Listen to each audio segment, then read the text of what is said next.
you, Toastmaster. So Joe said today we're focusing on self-expression. So what that made me think of was once upon a time, I was a bartender who sort of thought of himself as a novelist and an artist.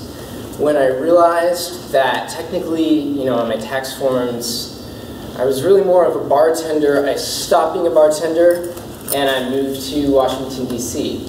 But before I did that, I did manage to write a novel, 2 novellas, a bunch of short stories, and did all different kinds of artwork.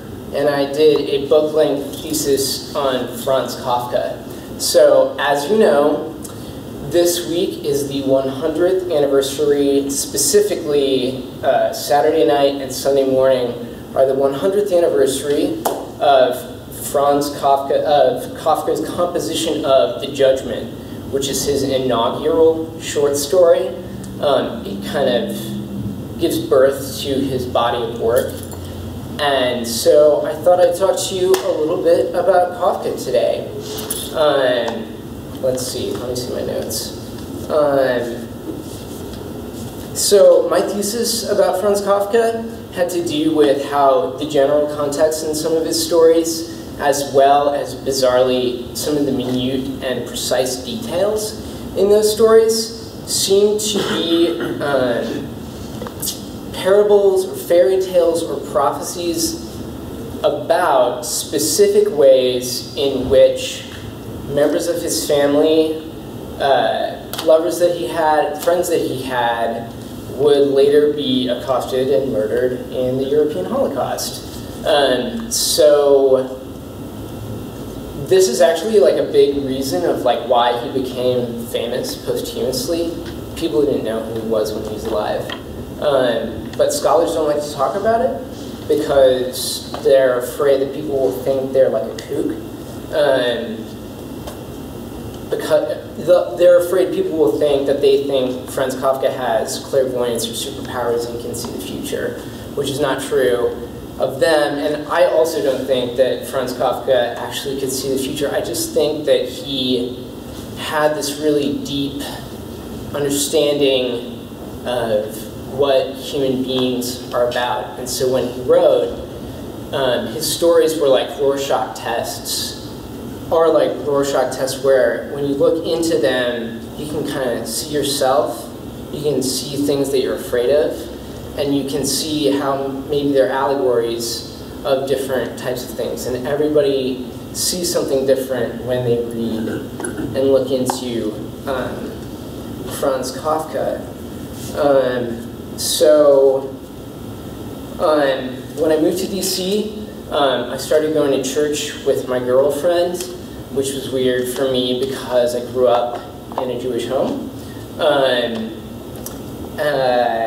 just like Franz Kafka.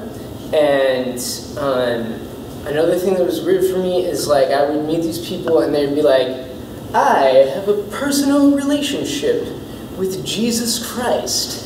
And I would be like, okay, like, I don't know what you're talking about. That sounds like jargon. I don't understand, but then later I thought about it, and I was like, okay, I think I kind of understand what they're talking about, because I feel like I have a personal relationship with Franz Kafka.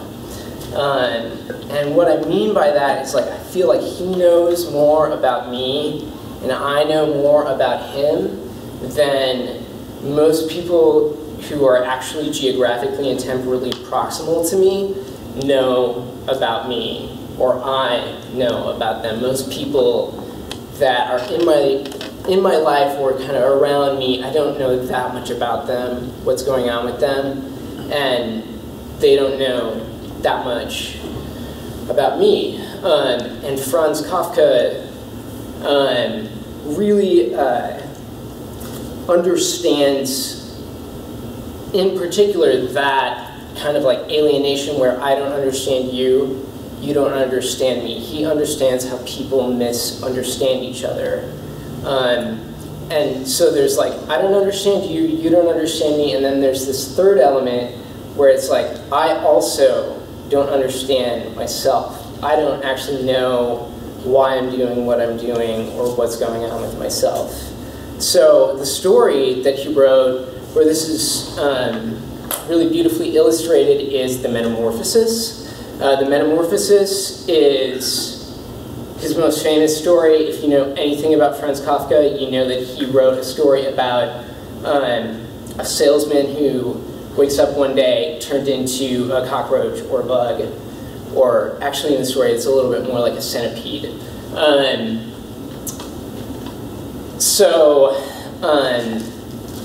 The way it goes is the Gregor Samsa, the bug, wakes up and he's a bug, and I think if you or I woke up and we were a bug, what we would our stream of thought would probably be something like, oh my god, I'm an insect.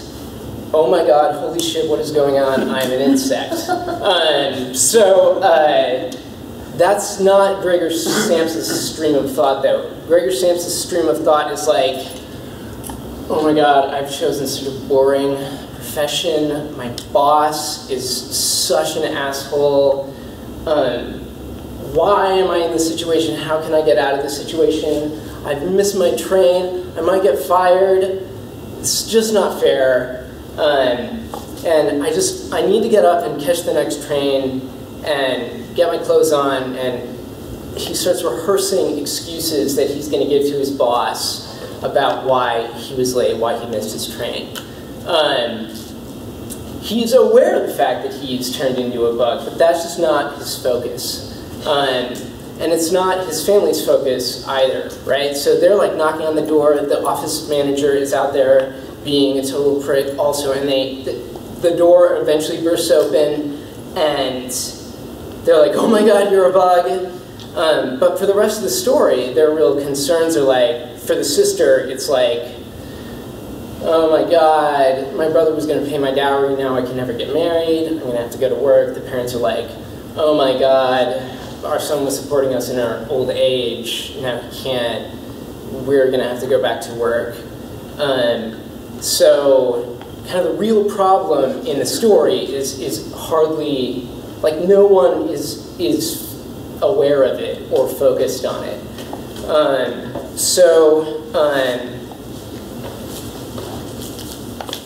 My notes ran out. So I guess Franz Kafka, like what that, Franz Kafka kind of taught me or helped me understand that a lot of times when I'm in an argument or a debate, the real problem may not be the thing that I think it is, and it may also not be the thing that the other person thinks it is. We may be focused on the wrong problem. And so when I have the presence of mind to do so, I can take a step back and say like, maybe I'm thinking about this wrong. Maybe I don't understand my relationship to this problem. Maybe I don't understand my relationship to myself very well. Maybe the real problem is that I have transformed into a giant asshole. And then 2 seconds later, I'll be like, no, wait, that's impossible. I know what's going on here. The other person is wrong. That's the real problem that's going on. And, you know, people are like that. Franz Kafka understood that people are like that. I'm reading Franz Kafka this week, and maybe you should too.